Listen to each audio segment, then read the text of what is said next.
Bismillahi wa bihamdih. Assalamualaikum warahmatullahi wabarakatuh. Alhamdulillahi rabbil alamin. Wassalatu wassalamu ala ashrafil anbiya'i wal mursalin Sayyidina Muhammadin wa ala alihi wa sahbihi ajma'in. Allahumma aslih ummata Muhammadin sallallahu alaihi wasallam wa farrijan ummati Muhammadin sallallahu alaihi wasallam warham ummata Muhammadin sallallahu alaihi wasallam wansyur wahfaz wa ayyid nahdatal watani fil alamin bihaqqi Muhammadin sallallahu alaihi wasallam. Amma ba'du. Hadirin hadirat pemirsa yang berbahagia, marilah kita sama-sama bersyukur kepada Allah Subhanahu wa taala yang telah memberikan kita berbagai macam nikmat sehingga kita dapat menjalankan segala tugas dan tanggung jawab kita sebagai hamba Allah Subhanahu wa taala. Salawat dan salam selalu kita curahkan, selalu kita bacakan kepada Nabi kita Nabi Muhammad sallallahu alaihi wasallam dengan ucapan Allahumma shalli ala sayyidina Muhammad wa ala ali sayyidina Muhammad. Karena beliaulah kita bisa mengenal agama Islam, yaitu agama yang paling tinggi, agama yang diridhai oleh Allah Subhanahu wa taala. Hadirin hadirat pemirsa yang berbahagia, akhir-akhir ini kita sedang mengalami, kita sedang berada dalam situasi musibah, bencana, ujian dan cobaan. Corona ini banyak menimbulkan efek, banyak menimbulkan akibat, banyak menimbulkan sesuatu yang berat bagi kita. Kita bisa contohkan setelah terjadi corona telah masuk di Indonesia, bahkan di NTB, di Lombok, di tempat kita saat ini. Jadi banyak di antara masjid-masjid ditutup, madrasah-madrasah ditutup, tempat-tempat berkumpul ditutup, dan banyak sekali larangan-larangan yang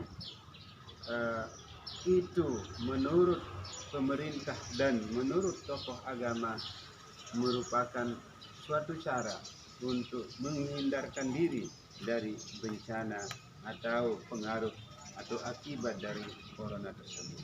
Semua itu perlu kita patuhi, perlu kita taati, yang menjadi ujian bagi kita. Namun di balik itu, mari kita sama-sama mengingat bahwa ini semua adalah ujian dan setiap ujian itu pasti berakhir.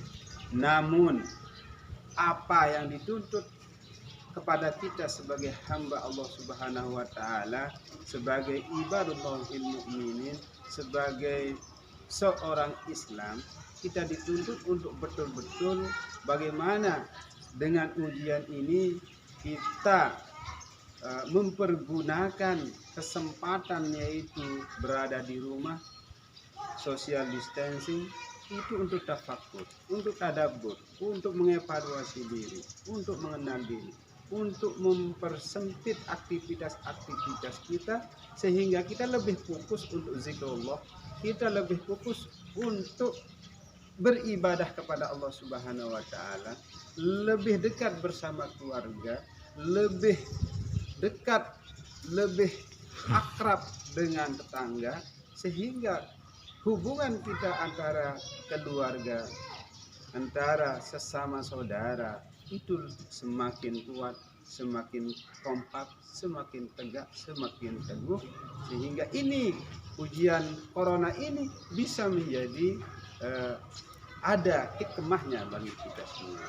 Karena bagaimanapun juga ini termasuk ujian, sebagaimana firman Allah Subhanahu wa taala, walanabluwannakum bisyai'in minal khawfi wal ju'i wa naqsin minal amwali wal anfusi was samarat wa basyiris sabirin alladzina idza asabathum musibah qalu inna lillahi wa inna ilaihi raji'un. Allah Subhanahu wa taala berfirman, walanabluwannakum bisyai'in minal khawf, sungguh kami akan menguji kalian dengan sesuatu dari al-khawf, ketakutan, minal khawf wal ju'i, kelaparan, wa naqsin minal amwal, kekurangan harta benda, anfusi was samarat, dan kematian, musibah ditinggalkan oleh keluarga, wal wathamarat, kekurangan buah-buahan. Wa basyiris sabirin. Namun ingat para pemirsa, pendengar yang berbahagia, Allah Subhanahu wa taala mengatakan wa basyiris sabirin, dan berilah berita gembira kepada orang-orang yang sabar. Manakah orang-orang yang sabar itu? Orang yang sabar itu adalah alladzina idza asabathum musibah qalu inna lillahi wa inna ilaihi raji'un. Yaitu orang-orang yang apabila ditimpa musibah, mereka berkata, qalu inna lillah, sesungguhnya kami ini adalah milik Allah, inna lillahi wa inna ilaihi raji'un, dan hanya kepada Allah lah kami akan kembali. Nah, kita mengingat bahwa ketika kita mengucapkan inna lillahi wa inna ilaihi raji'un, itu tentunya menandakan bahwa kita sedang mendapatkan musibah, sedang mendapatkan ujian, sedang mendapatkan cobaan dari Allah Subhanahu wa taala.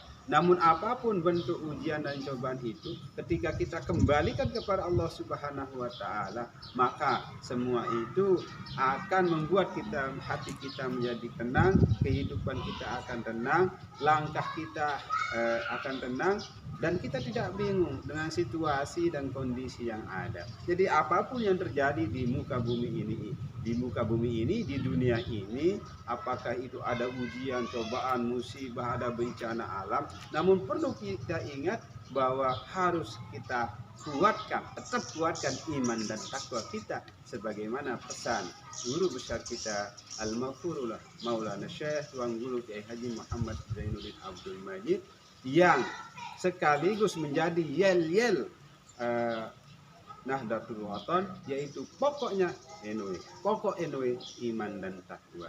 Jadi iman dan takwa ini sangat penting sekali untuk menghadapi segala bentuk bencana, segala bentuk ujian dan cobaan.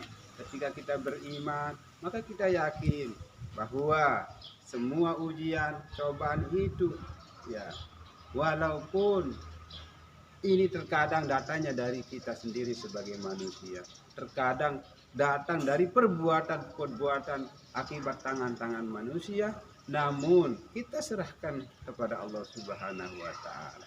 Nah, kalau kita bertakwa, itu artinya kita takut, betul-betul takut. Artinya pertama, takut tidak menjalankan perintah Allah Subhanahu wa taala. Yang kedua, takut ketika kita lalai terhadap perintah Allah Subhanahu wa taala.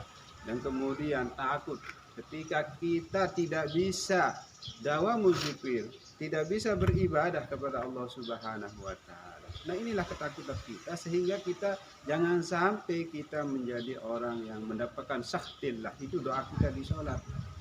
Sementara kita berdoa di salam pertama, Assalamualaikum warahmatullahi wabarakatuh, Allahumma inna nas'aluka ridhaka wal jannah. Kita berdoa supaya kita mendapatkan ridha Allah Subhanahu wa taala, yang sekaligus dengan ridha itu membuka peluang dan potensi untuk kita bisa masuk ke surganya Allah Subhanahu wa taala. Yang kedua, kita salam yang kedua yang terakhir, yaitu Assalamualaikum warahmatullahi wabarakatuh wa na'udzubika min sakhatika wan nar. Kita berlindung kepada Allah Subhanahu wa taala dari kemurkaannya, yang sekaligus karena kemurkaan itu akan berpotensi untuk menjerumuskan kita ke neraka Allah Subhanahu wa taala, neraka yang sudah diciptakan oleh Allah Subhanahu wa taala. Nah, inilah yang kita takutkan. Kesimpulannya adalah, jadi kita takut tidak menjalankan perintah Allah dan takut menjalankan larangan Allah. Artinya bahwa setiap ujian, cobaan, masalah, problem, ya, segala huru-hara, segala situasi dan kondisi yang sangat mengkhawatirkan, ini mari kita hadapi dengan sabar, dengan tenang, dengan selalu mengingat Allah Subhanahu wa taala, menyerahkannya semua kepada Allah Subhanahu wa taala, sambil berikhtiar, sambil berusaha sekemampuan kita, sehingga kita bisa hidup dengan tenang, menjalankan ibadah setiap saat, menjadi orang-orang yang khairun nas ampahul minnas, yaitu orang-orang yang terbaik bagi manusia. Lainnya tentunya sesuai dengan bakat dan bidang masing-masing. Nah, demikianlah saudara-saudari pemirsa yang berbahagia. Mudah-mudahan ada manfaatnya bagi kami pribadi. Akhirul kalam, wallahul muwaffiq wal hadi ila sabilir rasyad. Wassalamualaikum warahmatullahi wabarakatuh.